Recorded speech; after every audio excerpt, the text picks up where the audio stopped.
Well, we'll go ahead and we're going to get started and everything. Because I know that you said you have a busy day here, Lisa, right? Yeah. Well, just running around all day. So, and then I Yeah, couldn't find the link, but it all worked out. So, no, that's good. That's very good. Um, so today was going to be a little bit different in its structure because we have like three different chapters that I want to cover, but I still want to keep it within a good time frame and stuff. So what I'm just going to go ahead and do is I'm just going to jump straight into it. And I'll highlight some different things that I see in the chapters, and then I'm just going to have you guys go ahead and um, just tell me what stood out to you guys, and feel free to, interject your thoughts and stuff like that as your thoughts are sparked and all that kind of stuff. Um, but anyhow, so lead chapters, chapter 3, 4, and 5. That's what we're going over, and so chapter 3, and just kind of like backtrack just a little bit for you, Andrew. So chapter 1 was talking about how we need to be present for our teens. And so the gist of Lead Small was like, how can you be a good small group leader? And so chapter 1 was talking about leading your few.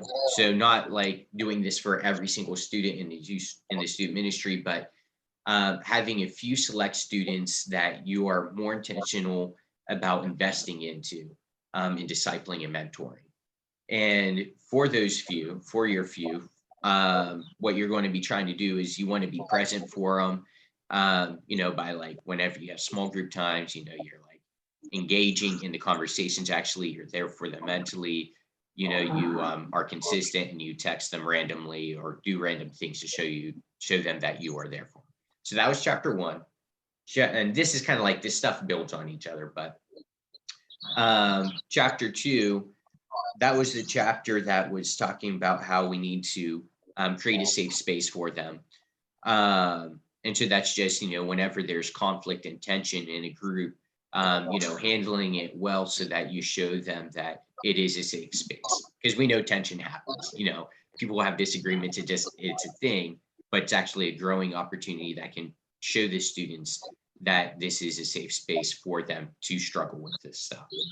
So that's kind of like that chapter in a nutshell. So now where we're at in chapter 3 is it's talking about partnering with parents. And this in my mind is probably like the most important chapter, or it's very close to the most important chapter. Hold on, let me unplug my earbuds because I hear kind of like a noise and I think it It's might like be a my bird. earbuds. Maybe. I am Is it? outside. So, Oh, Well, let it me might try. be a bird. Let me are they try that loud? this. I can go inside. Tweet, tweet. I got rock and Robin song stuck in my head now. Yeah. Here. Okay, let's try this. Because The birds are I was hearing some other stuff from my headphones too. It's just making it. okay. So anyhow, partnering with parents, like I said, I think that this is probably the most important section in my mind. The book has a few different reasons why it talks about why this is an important thing. One of them, you just think about it logically, like, teens are going to be around their parents a lot more than they're around us. They're going to spend a lot more time with their parents than they're going to spend with us. So like, for us, we might be around them like 40 hours in a whole entire year, and hopefully those are like good, solid quality hours. But with the parents, they're around them like all the time, their estimations. The book says it's like around like 3,000 hours as opposed to the 40 hours. And the point is that, parents are going to have an effect on their kids, and they're going to have the most effect on their kids, who they become, what they believe, and those different things. Parents will have an effect on that more so than we will as small group leaders. That's not to diminish our role as small group leaders, but it's for us to just acknowledge this and to be able to react and utilize this fact in a responsible kind of a way. The other reason, though, and I think that this is probably the bigger reason why I think that it's so important for us to partner with parents as small group leaders, um, is simply because this is God's design, like parents are like a sacred part of his design in raising young people up to follow after him. Um, so I wanted to read a verse to you guys that I think highlights this really well. It's way back in Deuteronomy. And this is like Moses, he's giving them these instructions so that the Israelites do stay strong, so that they do continue to follow after him throughout their time, in the promised land and going towards the promised land. So he says, listen, O Israel, the Lord your God is one. Love the Lord your God with all your heart, with all your soul, with all your strength. These commands I give to you today are to be on your hearts.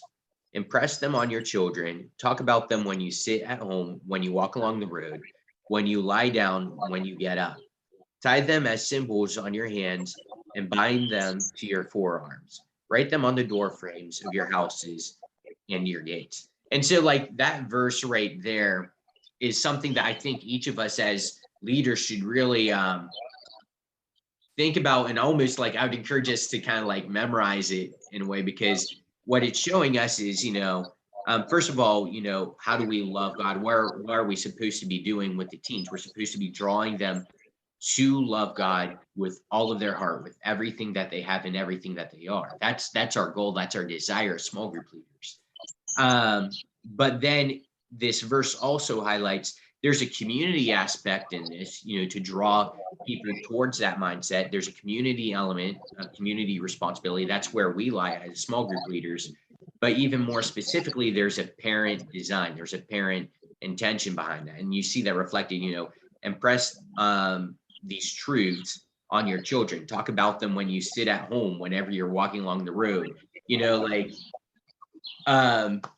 we're not the ones that are in their houses. So when the kids come home from school, they're not sitting down with us as small group leaders, chit-chatting about like, okay, so how was your day? So how were your interactions with your peers, and how has, have you seen God interacting with you throughout the day, or how have you processed this?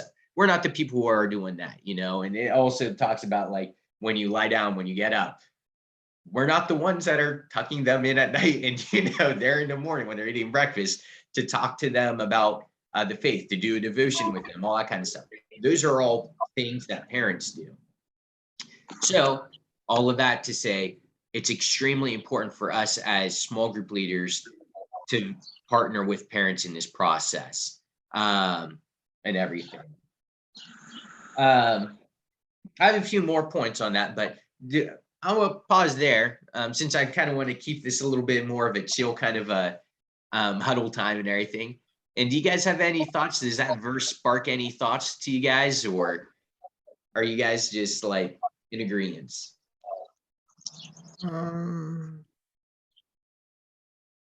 So like, I don't even know most of the parents. Mm. Yeah. And Okay. like, that's, even if like I knew who they were, like even if I could identify, it's not like we're playing games together. Yeah.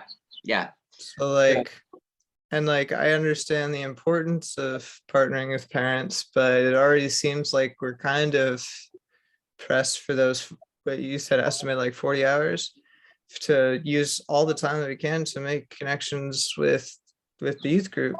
And so then to add more people, and yes, those people are around the kids more, but as far as time priority, if you gave me an extra 10 minutes to either spend with the youth group or with parents, I'd still prioritize it with the youth group. So I think it's a nice sentiment, but I don't really agree with it as far as like based on what we're going through dealing with. I mean, like if you do have those opportunities, they're great.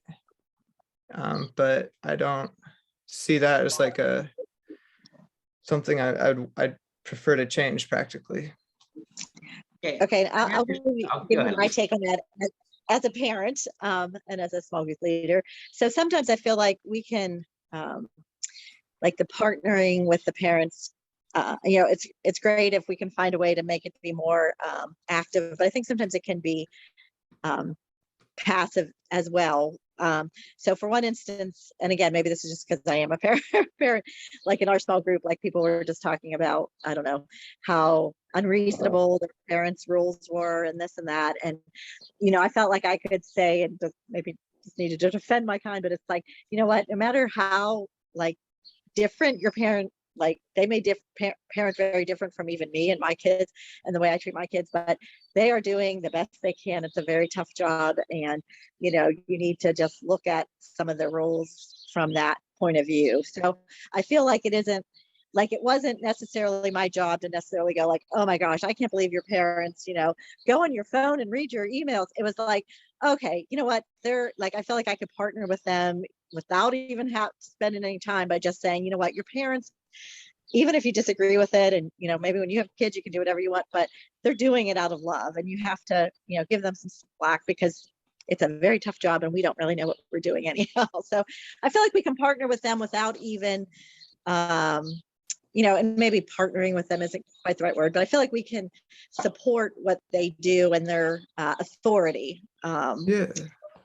without like actually meeting with them and being like, hey, what are your philosophies and how can I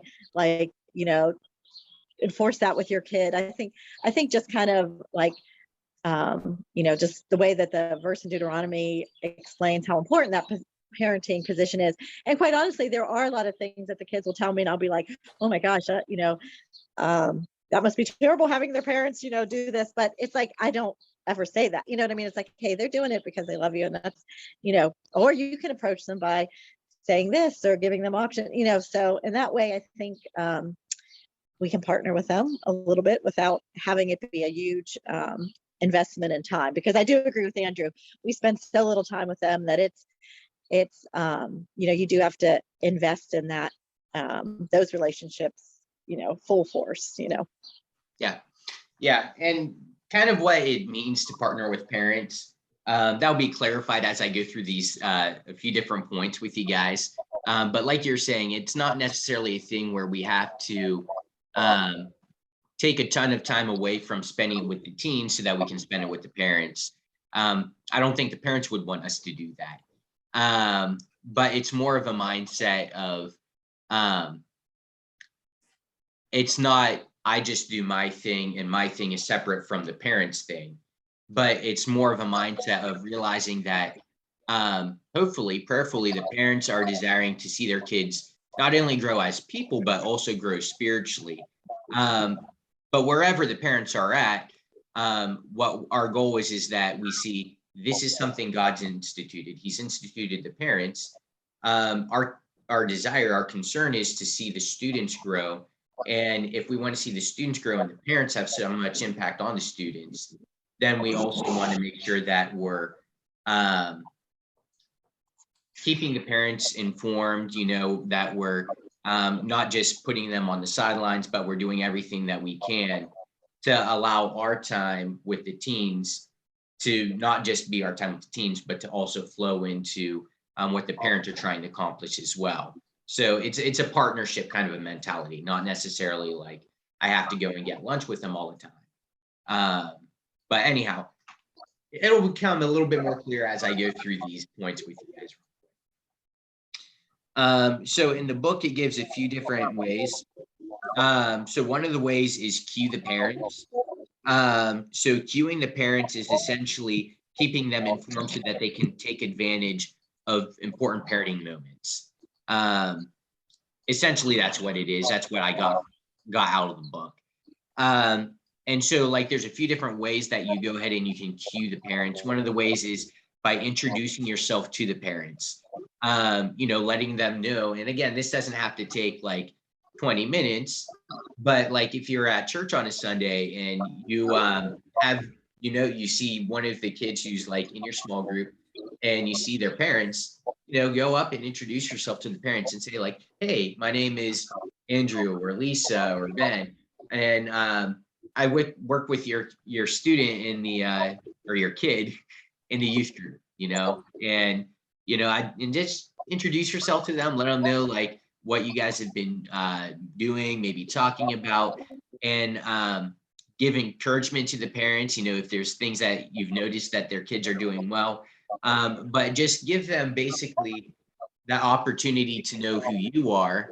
So if they have any questions or if they have any problems and they're looking for someone who can help them out, or maybe sometimes students will tell a small group leader something they don't tell their parents, but the parents need to know some of those things.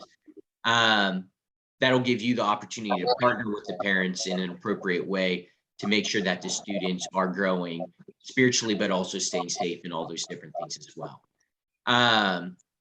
So it starts by introducing yourself. Another way that you cue the parent, well, actually, this isn't under cue the parent, but another thing that the book tells us that we can do is, honoring the parent. So in our conversations with students, we might, hear some things where the students doesn't agree with something a parent says or something like that. And the thing is that realizing that God's the one who instituted the parenthood. He's the one who put them in the position of being a parent of the teen, and that God values that. That the parenting thing is his design. What we want to do is we don't want to disrespect the parent, but we want to honor the parent the best we can. So, try to redirect the student towards thinking about things in a different light, or just asking questions to get to know the situation a little bit better, but not shooting parents down, because we want to make sure we're honoring God ultimately in the way that we're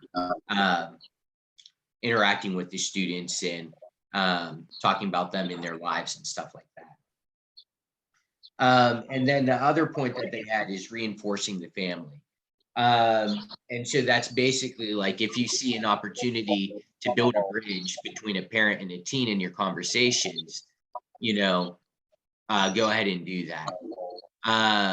So thinking about like a specific example, let's say a teen doesn't get why a parent won't let them go to a party or something, and they're just fuming about it and stuff like that.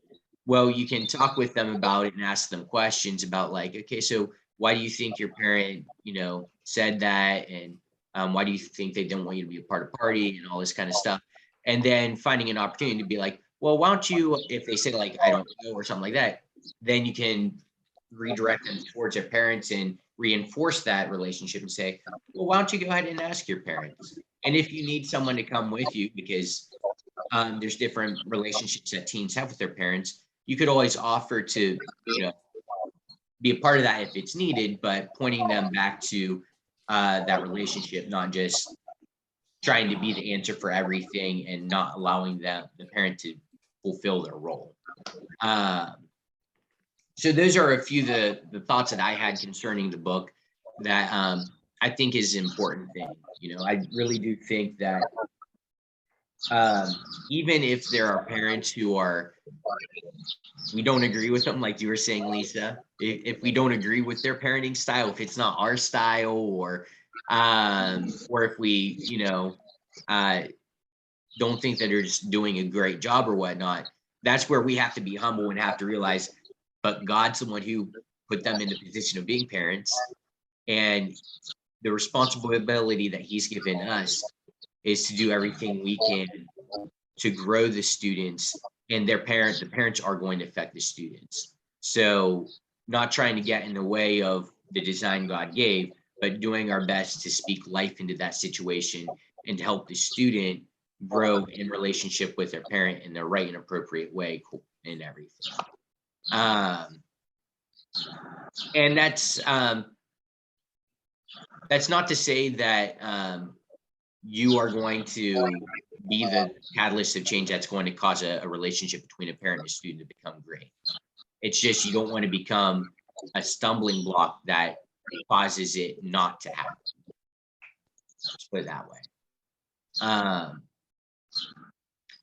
So are there any other thoughts or questions on what I said specifically? Yeah, go ahead, Andrew. I think that's one side of it, and that it's true that God sets up parents as an authority. I think he also says a lot about leaving family And if family is getting in the way of following Christ, he says a lot about, especially like the Gospels. He just keeps talking about like, don't let family get in the way. You need to just not look back to your family and just break off. And so I feel like we're called to do both. We're called to help with relationships. We are called to honor parents, and we're also called to help kids follow that commandment too, with when family is getting in the way of Christ. And that the verse that at the beginning of the chapter about and implant this on your kids, God's rule, what the thing God was saying to implant and put on your doors, that wasn't a verse about parents being the one to implant on kids. That was the point of that verse, was that what needed said should be said, and they should be surrounded with it. So I think that it is very important to honor the parents and the authority, but it's not that God has set family as this thing which takes priority over all things. There's many cases where he's like, no, just don't let family get in the way. Well, So I think yeah. Just to kind of clarify a couple of things there. The one verse in Deuteronomy, it does have a communal aspect to it, but there is definitely a parental element that's tied into that too. And we can see throughout scripture, where God has put parents in the role of the spiritual leaders. That is definitely his intent behind parenthood.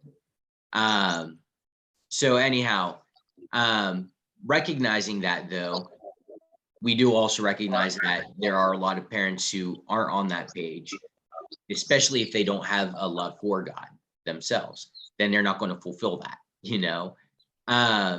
regardless of that, we still know that God has put them in that position, to be in that family. So the mindset is that our first priority is to see them grow in Christ, but seeing a person grow in Christ doesn't mean that you have to tell them and encourage them, break away from all of your family. What that means is to encourage them to pursue Christ wholeheartedly, and then to help them through whatever questions they might have. If God sees that they need to be separated from their family, then he'll do it in that appropriate time and appropriate way. But it's not our role to separate a young person from their family. That's not our goal. That's definitely not what we should do, because God's the one who placed them within that family unit. We strive to produce life and to produce restoration in those areas.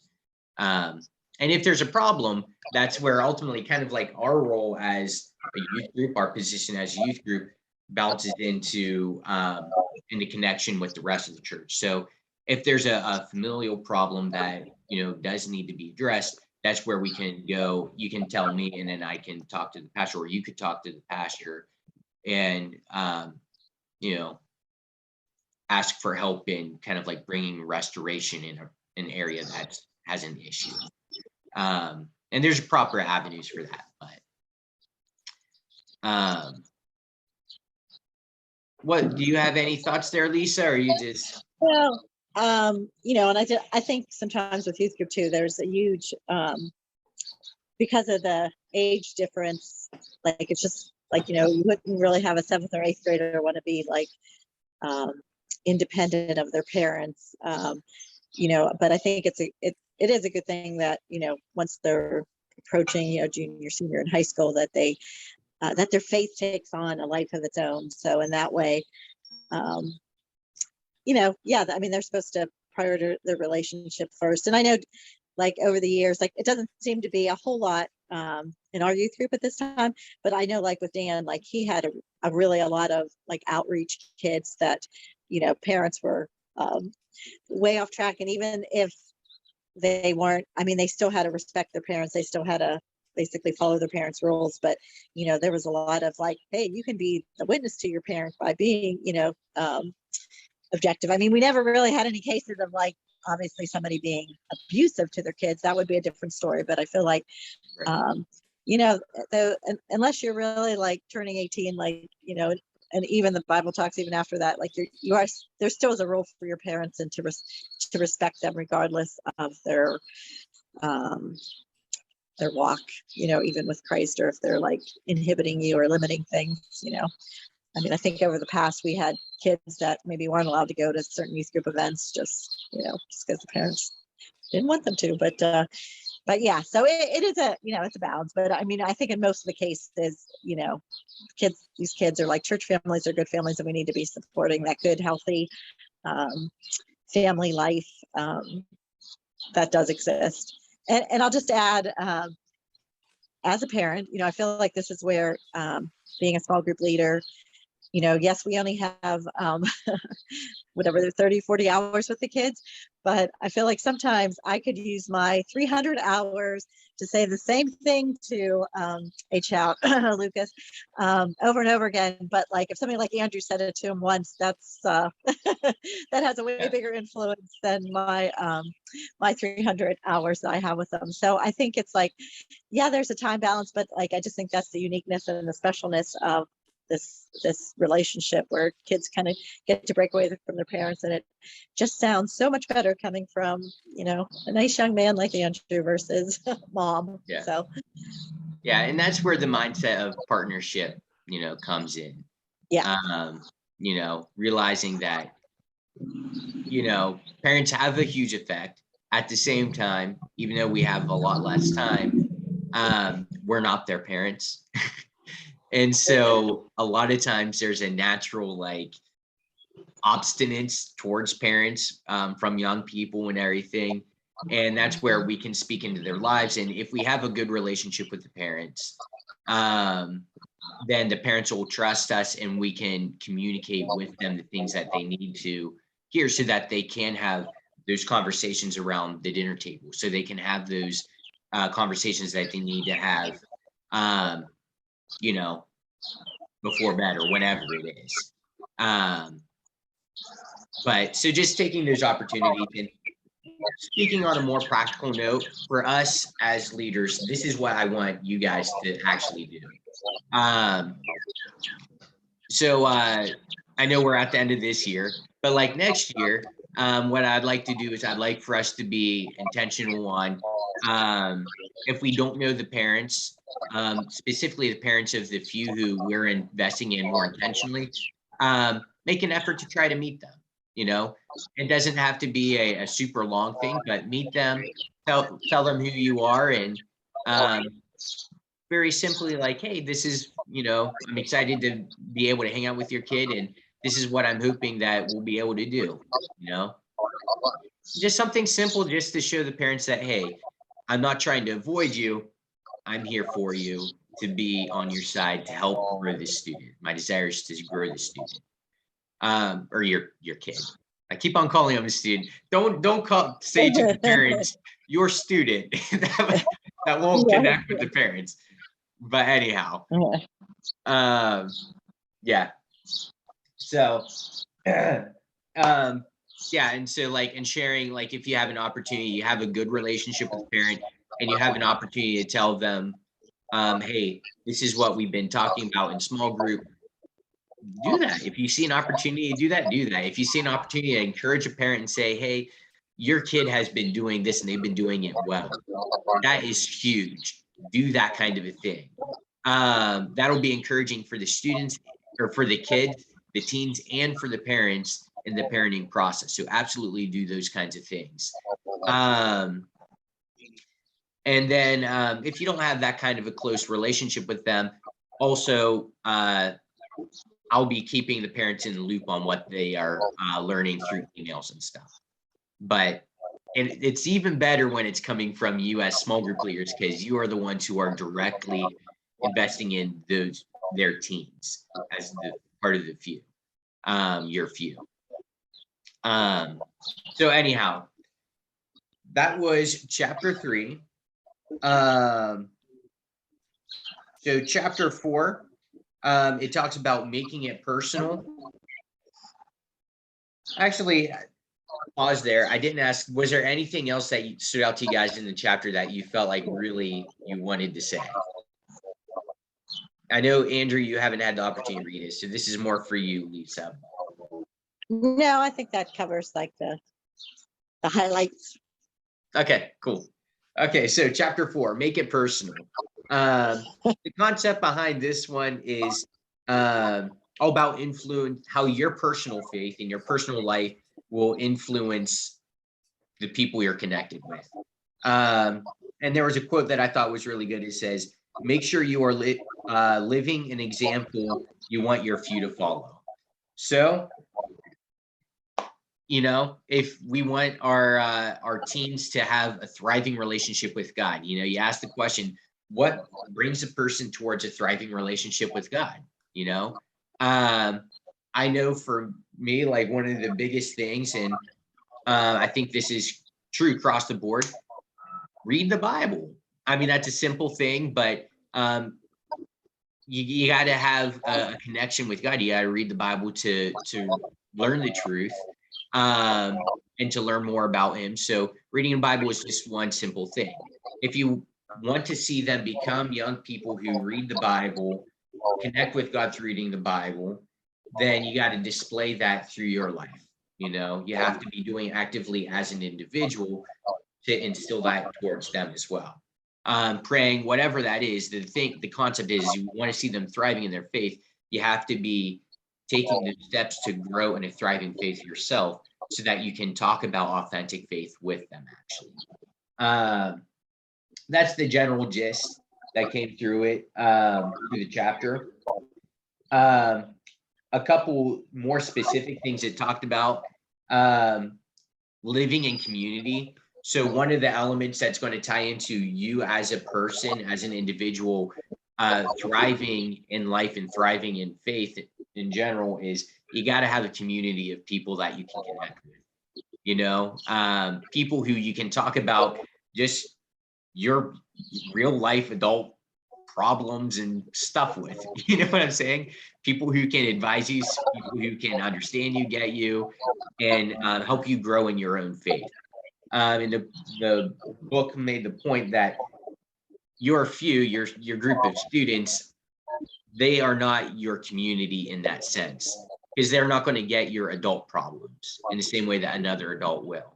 And there's also certain things that are appropriate to talk with, you know, other adults that aren't appropriate to talk with teens about and stuff. So that's why you just have to have your community, a community of specifically of fellow believers who will help you thrive in your faith. So that's one thing that's incredibly important for us to do. Another thing is to set priorities. So just understanding that, you know, your family life, that's going to affect you as a person, and you know, consequence, that's going to affect the relationship you have with your teens, and it's going to affect the teen and their growth, their spiritual growth as well. So you have to make sure that you are keeping things in priority. You know, your family is more important than the time you spend in youth group. So if your family life is suffering because you're spending too much time in the youth group, well, then that's going to lead to not having quality time with the youth, because you'll have the problems in family life in your mind. So make sure that your family life is good and you're doing what you need to do to prioritize those relationships so that you can spend the time, so you can be present with the teens when you're there with the teens, or at least as to the best of your ability, by the grace of God. Same with simple things like food. This is the big point for me. Food. Okay. I need to eat food to mentally function. So don't skip out on eating lunch so you can get more done for youth group. Eat lunch and do what you need to do for youth group. That's a simple example in my own personal life, but the illustration, I think, gets a point across for all of us. We need to just understand what the general priorities are in life so that we can help our students grow in faith. And then one other point that they had made is just to be real, you know. So really, we don't want to, our goal is not to just be a buddy to the students, a buddy to the kids, but we want to be a role model. We want to be an example that they can look at, they can look up to, and they can strive to become like. Ultimately, our desire is kind of like what Paul had said, follow after me as I follow after Christ. So we want them to see what it looks like to be a healthy person who is pursuing after God, not just in a spiritual sense, but living our everyday lives authentically in pursuit of Him. So being responsible and all that kind of stuff. So what that means is that whenever you're like building a relationship with a teen, there might be some things that they like that you just are on that same page with them on. That's okay. You don't have to like everything that they like, but show yourself as a real authentic person. Okay. And allow yourself to connect with them as a real person, not as someone who's just trying to morph into another one of them. So, because I mean, also you have to just think about it, like being teens leading teens. I mean, in one way, that's a cool concept if you have a mature teen. But if it's a whole bunch of immature teens that have no understanding of where they're going in life, you don't want to be. That's not a role model. You want to be a person who is a role model, actually, an adult who can help lead them and guide them in the truth. Going right along with what our whole motto is as a youth group, living in truth. We want to lead them towards Christ and towards living in truth, towards thriving in that way. So, so those are some of my thoughts on that chapter. Anything that you guys have? Could be thoughts, comments, or additions. Real, recognize real. Yep. That's it. Do you want to edit that out of the recording? I felt like really cringy after I said it out loud. Like No, it was I mean, funny in my seriously. head. It was, and then it was bad. Okay, it's fine. It's a lot of editing work. Don't worry about it. No. Seriously though, the book basically said they're human lie detectors, okay? And teens are especially in that way. And so it said exactly what you're saying. Like if you're trying to live a fake life, if you are trying to be saying like, hey, be an authentic, thriving in your faith Christian, but then you are not doing it at all in your own life, then they're going to pick up on it. They're going to pick up on the areas where you're being hypocritical. And that's going to lead towards a sense of distrust and a sense of, why would I listen to them? Why would I believe them? That's not who they are. So yeah, that's another reason why it's important to be real. Lisa, you got thoughts?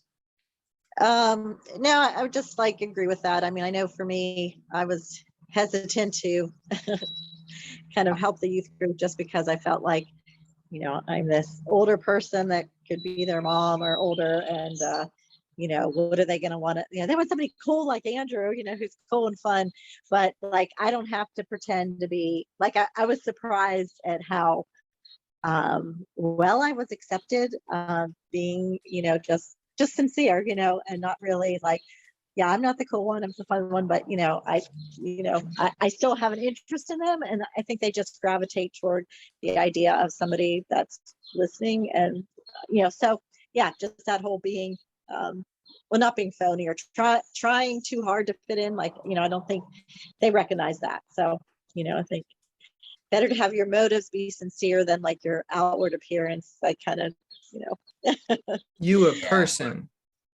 Yeah, exactly. It's like dancing. I feel like it's got to be real. It's got to express yourself. You just got to go with the flow, Otherwise you just do this awkward thing. Exactly. But if you go full on at an awkward thing, people dig it. Yeah. So let's just be real. Yeah. Real. Yeah, absolutely. And then one other thought that I had, just to clarify it, it could be easy to take out of this chapter that we have to be perfect. That's not what the chapter is saying. It's not saying that you have to be a perfect person, the perfect role model in order to be an SGL. That's What not it's real. saying, right. What it's saying is that we just need to be listening to God and be responsible. You know, we all do have areas that need improvement in our lives.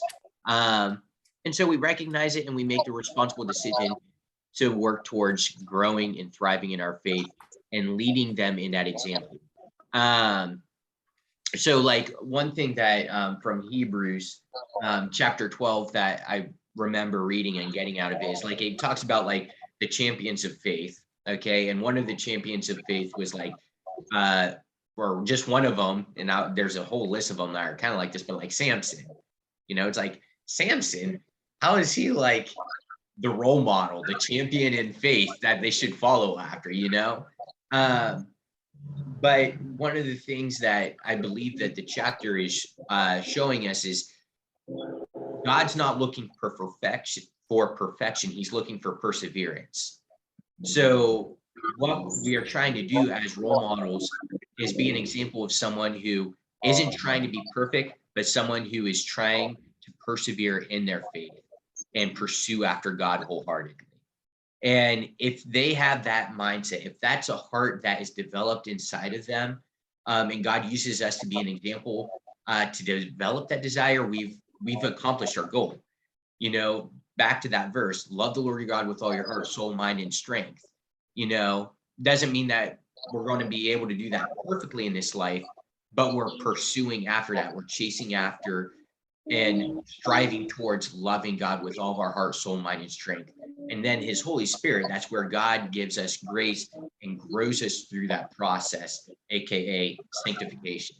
But I'm starting to get all like theological and like borderline want to be preachy and stuff. So I'm gonna stop that. I just wanted to make sure that that's clarified. So, okay then. And then we're going to quickly go through this last little section. Chapter 5 talks about moving them out. So very simply, we realize this, but sometimes it's not in the forefront of our mind, but our time with our few and with these teens is a short period of time, you know, in reality. They're going to be moving on to the next phase in life. And so what we need to be thinking about is, you know, what is their next phase in life?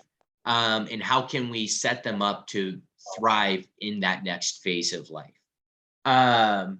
So in the long run, we realize that they're going to be graduating from high school and they're not going to be in our youth group anymore. But what's that next phase for our few, for our specific students? And so we might not know exactly what that is, but we do know in general adulthood. So striving to guide them towards that step, towards that mindset, to the best of our ability, you know, also understanding when we're thinking about that. And for me, this is an important thing because I'm working with the youth and the young adults. So like the next step is going to be like, okay, they're out of high school, they're college age. What do they need in this phase? You know, they need a community. They need people that they're staying connected with who are connected to God, you know, people of faith. So looking for opportunities to connect them to people, to communities that will help them to continue to thrive in their faith, even after being out of our group, out of our little huddle, you know, out of our small group or our youth group. So just think about that in the context of your few. And the book talks about more specifically, maybe thinking about like, who are other people who they can connect with, who can help them grow and thrive in their faith. And so looking for opportunities to connect them to other mentors so that in that next phase of their life, they have a support group that they can go back on, lean back on, not just you, but a group of people that they can think of to get in contact with.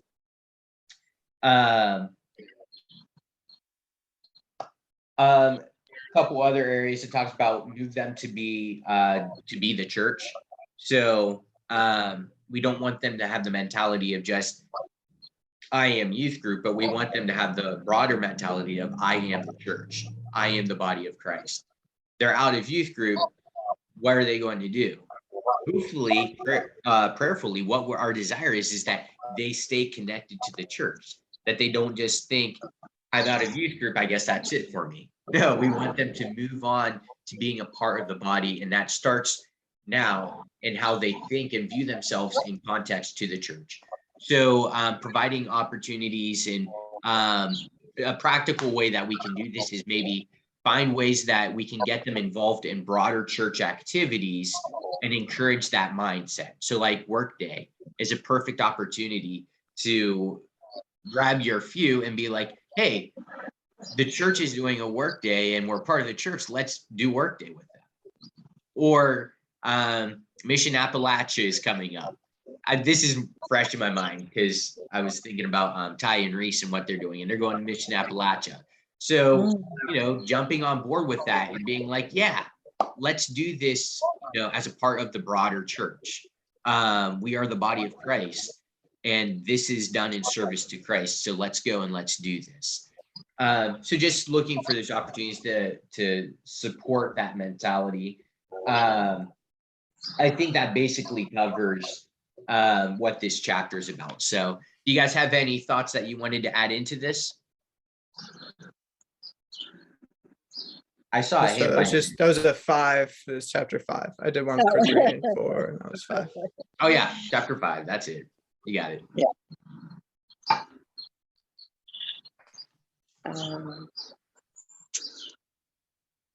Yeah, I mean, not really anything to add. Again, I think they covered it pretty, you know, simply.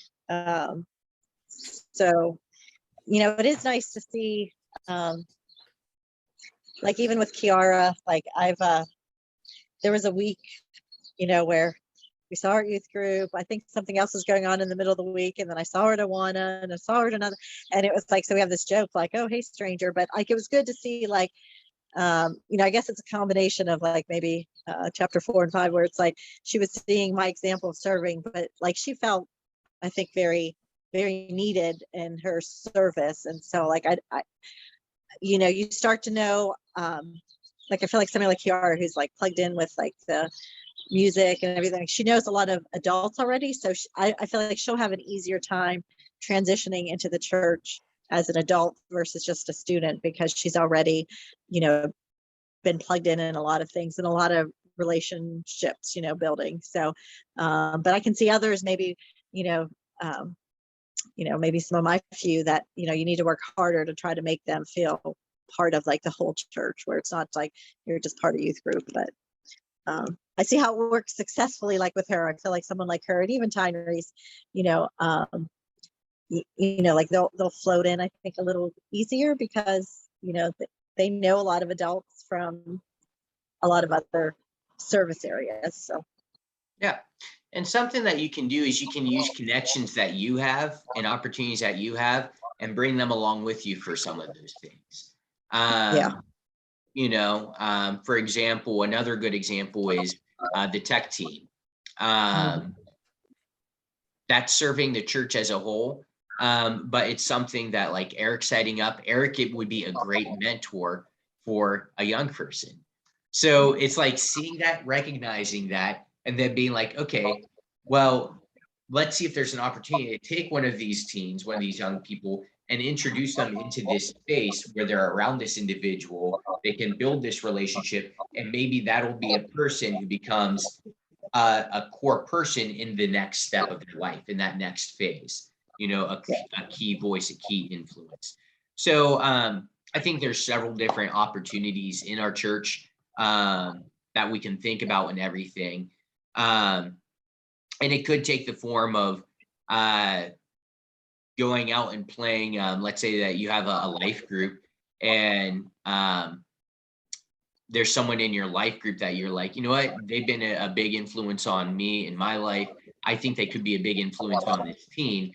How about we all go out and play pickleball together?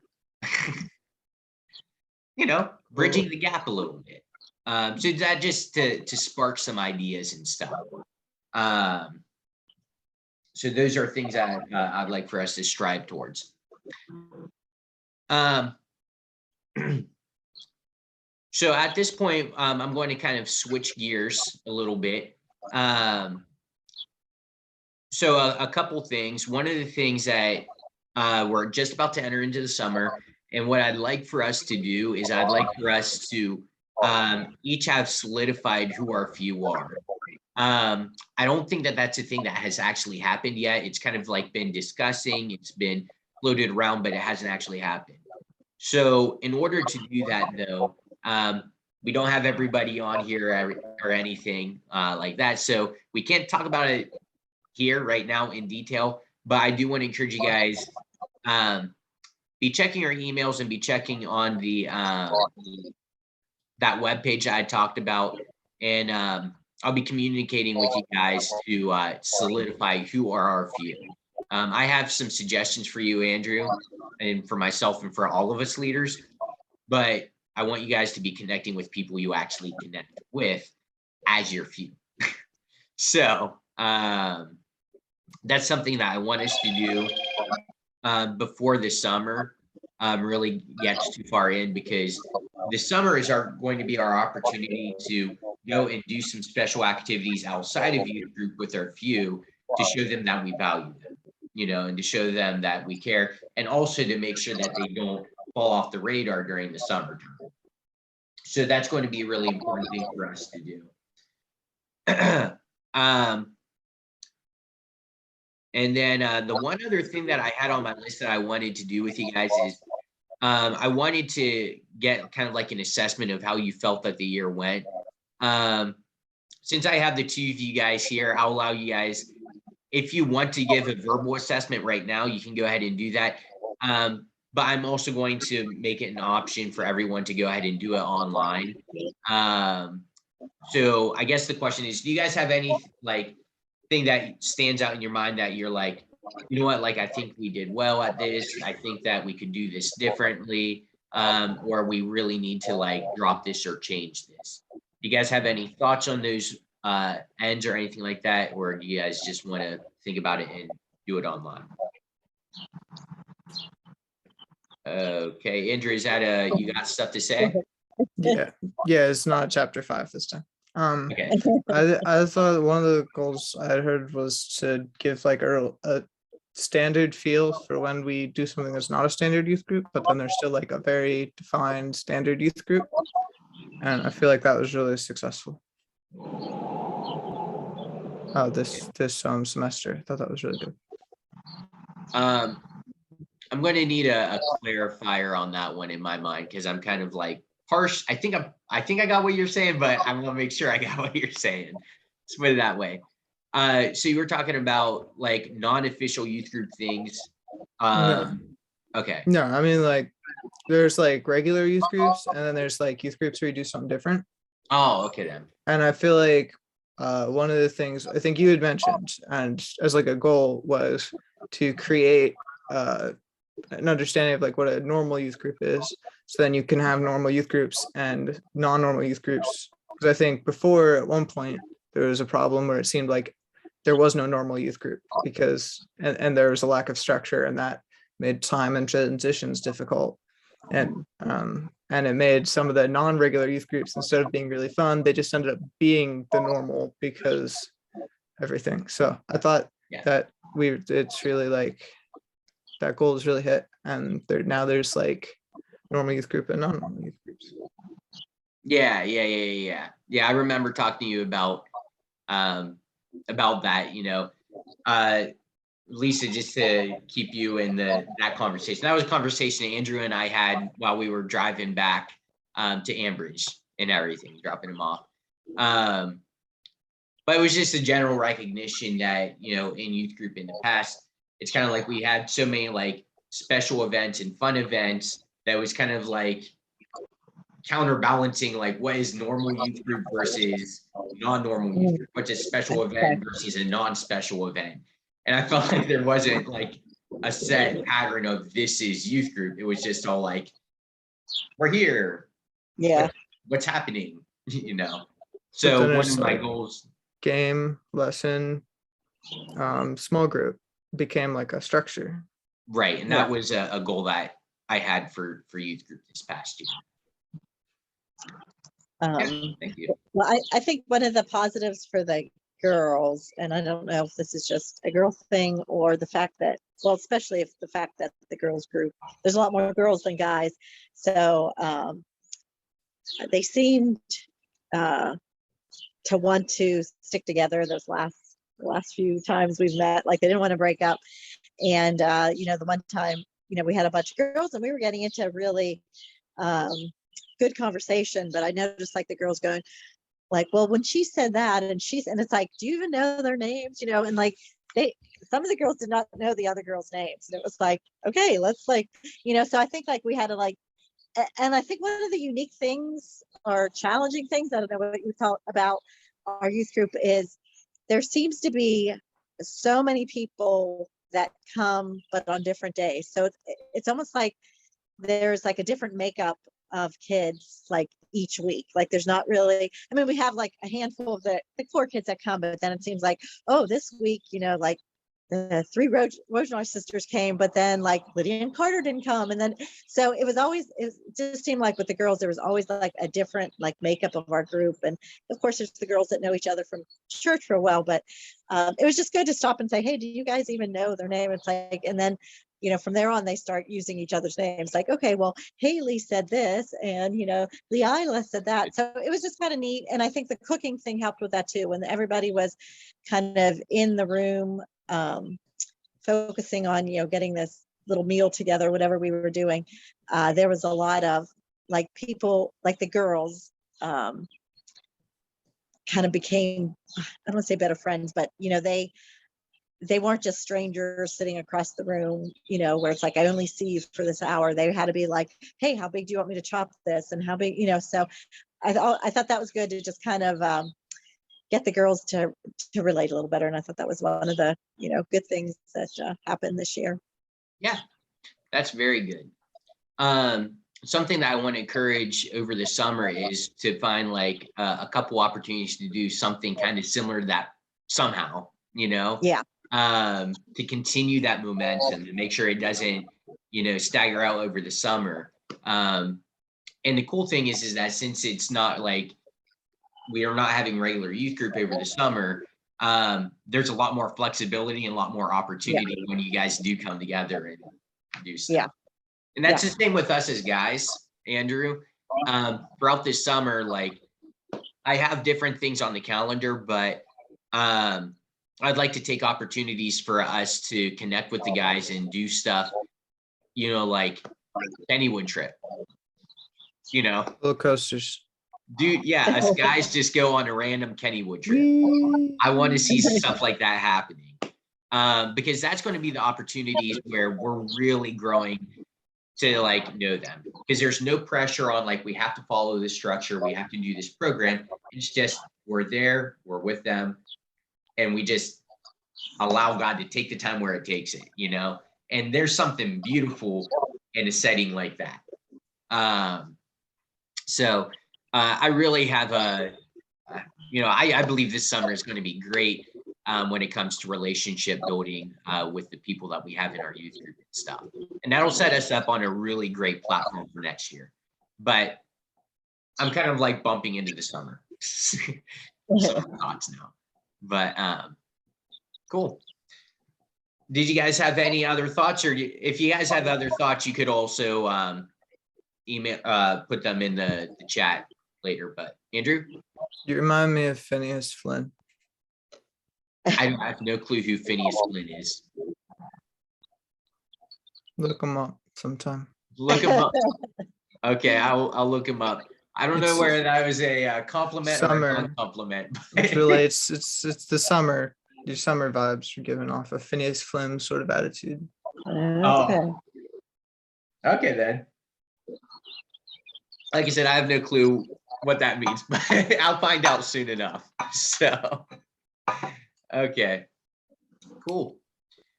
Well, in that case, did you guys have any prayer requests or anything? I know Andrew, your whole family want to keep them in prayer and all that kind of stuff.